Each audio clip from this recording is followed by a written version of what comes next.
Dengue প্রতিরোধ এবং solid waste management সম্পর্কে স্কুল ছাত্রছাত্রীদের সচেতন করতে উদ্যোগী হল ইংরেজবাজার পৌরসভা। উদ্যোগের অঙ্গ হিসাবে শহরের বিভিন্ন স্কুলের ছাত্রছাত্রীদের নিয়ে এক সচেতনতামূলক কর্মশালা আয়োজন করল সোমবার। এদিন এই কর্মশালা অনুষ্ঠিত হয় মালদা টাউন হলে। উপস্থিত ছিলেন ইংরেজবাজার পৌরসভার চেয়ারম্যান কৃষ্ণেন্দু চৌধুরী, কাউন্সিলর সন্ধ্যা দাস, চৈতালি ঘোষ সরকার সহ আরও অনেকেই।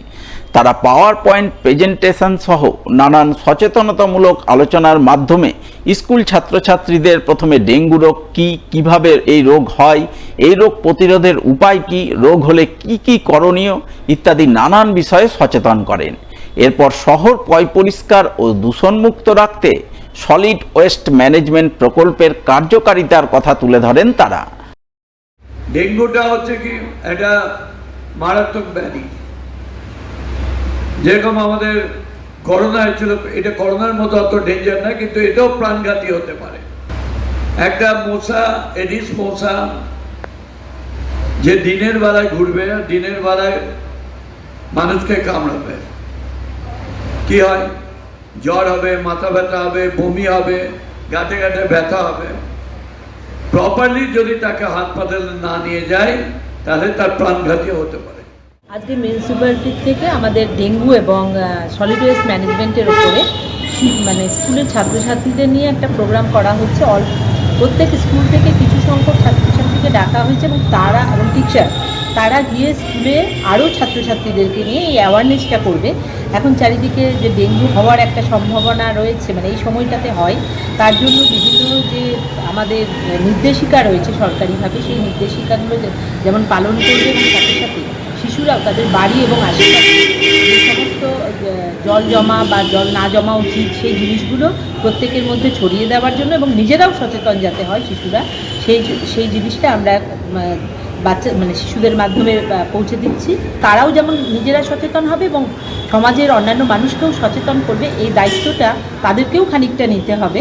শুধু পৌরসভা একা কর্মী এবং কাউন্সিলরদের পক্ষে সম্ভব নয়, সেটাই আমরা বার্তাটা দিচ্ছি।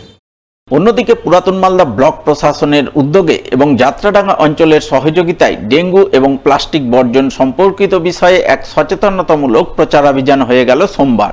এদিন ব্লক প্রশাসনের পক্ষ থেকে সচেতনতামূলক শিবির আয়োজন করা হয় যাত্রাডাঙ্গার আদিবাসী অধ্যুষিত দুধিয়া এলাকায়। শুরুতেই ব্লক প্রশাসনের পক্ষ থেকে ওই এলাকায় সাফাই অভিযানের ছবি নজরে আসে। এরপর এলাকার সাধারণ মানুষকে ডেঙ্গু বিষয়ে সচেতন করা হয়। ডেঙ্গু কি, কিভাবে হয়, ডেঙ্গু প্রতিরোধের উপায় কি ইত্যাদি নানান বিষয়ে গ্রামের সাধারণ মানুষকে সচেতন করেন পুরাতন মালদার বিডিও সেজুতি পাল মাইতি, পঞ্চায়েত সমিতির সভাপতি রুম্পা রাজবংশী, যাত্রাডাঙ্গা অঞ্চলের উপপ্রধান জিসান আলী সহ অন্যান্যরা। অঞ্চলে ডেঙ্গু এবং প্লাস্টিক বর্জন নিয়ে আমরা একটা সচেতনতা শিবির আয়োজন করছি। এটা ব্লকের বিভিন্ন জিপিতেই প্রত্যেক সপ্তাহে আমরা কোনো না কোনো জিপিতেই সচেতনতা শিবিরটা করে চলেছি। আগামী 2 মাস যেহেতু আমাদের বৃষ্টির সম্ভাবনা আছে এবং ডেঙ্গু সংখ্যা উত্তরোত্তর বৃদ্ধি পেতে পারে, তো সেই বিপদটা আটকাতে আমরা এই শিবির এবং এর সঙ্গে এই আদিবাসী এলাকাতে কিছু অপুষ্টিরও সন্ধান রয়েছে, সেই তাদের মা এবং বাচ্চাকে সচেতন করাটাও আমাদের এটার বিশেষ উদ্দেশ্য। এবার মালদার কালিয়াচক 2 নম্বর ব্লকের গঙ্গাপ্রসাদ অঞ্চলে পালিত হলো পুষ্টি দিবস। এই উপলক্ষে সোমবার গঙ্গাপ্রসাদ অঞ্চলের সমস্ত আইসিডিএস কর্মী সহায়িকা ও সুপারভাইজাররা মিলে মোথাবাড়ি এলাকার এক বেসরকারি লজে এক অনুষ্ঠানের আয়োজন করেন। সেখানেই তারা নানান অনুষ্ঠানের মাধ্যমে গর্ভবতী মহিলাদের স্বাদ ভক্ষণ এবং শিশুদের অন্নপ্রাশনের মধ্য দিয়ে পুষ্টি দিবস পালন করেন, যাকে কেন্দ্র করে বিভিন্ন পুষ্টিকর খাবারের প্রদর্শনী আয়োজন করা হয় এবং পুষ্টি দিবসকে সামনে রেখে পুষ্টি সম্পর্কিত বিভিন্ন বিষয়ে মায়েদের সচেতন করা হয় বলে জানা গেছে।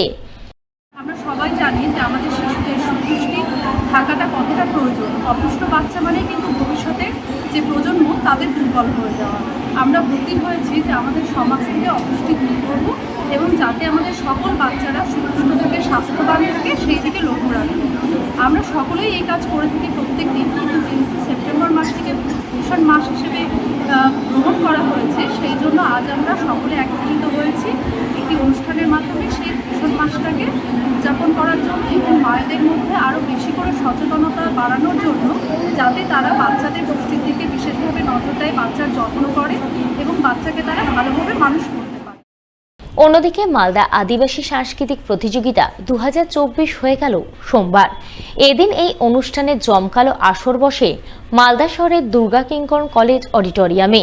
পশ্চিমবঙ্গ আদিবাসী উন্নয়ন সমবায় নিগম লিমিটেডের উদ্যোগে এদিন এই অনুষ্ঠানের আয়োজন করা হয়।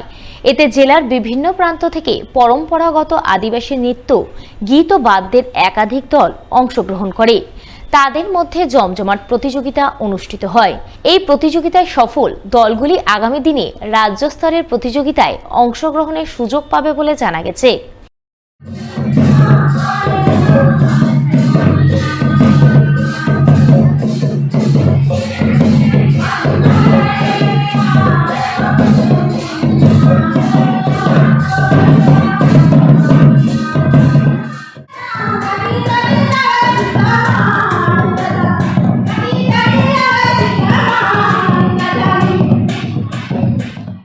আদিবাসী উন্নয়ন সমবায় নিগম লিমিটেডের পরিচালনায় এবং ল্যাম্প সময়ের সহযোগিতায় ত্রিস্তরীয় যে প্রতিযোগিতা শুরু হয়েছে, ল্যাম্প সময় থেকে যারা পার্টিসিপেট করেছিলেন তারা প্রথম স্থান অধিকার করে আজকে আমাদের জেলা স্তরে পার্টিসিপেট করেছেন এবং এই জেলা স্তর থেকে যারা প্রথম স্থান অধিকার করবেন তারা পরবর্তীতে রাজ্য স্তরে অংশগ্রহণ করবেন।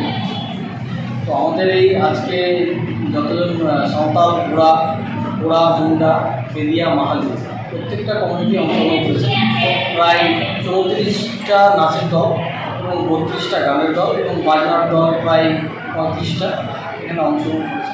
প্রধানমন্ত্রী নরেন্দ্র মোদী এবং জাতির জনক মহাত্মা গান্ধীর জন্মদিন উপলক্ষে মালদার হবিবপুর ব্লকে সেবা সপ্তাহ কর্মসূচি পালন করল বিজেপি, যার অঙ্গ হিসেবে সোমবার এক রক্তদান শিবির আয়োজন করল হবিবপুরের কেন্দপুকুর এলাকার এক বেসরকারি ভবনে।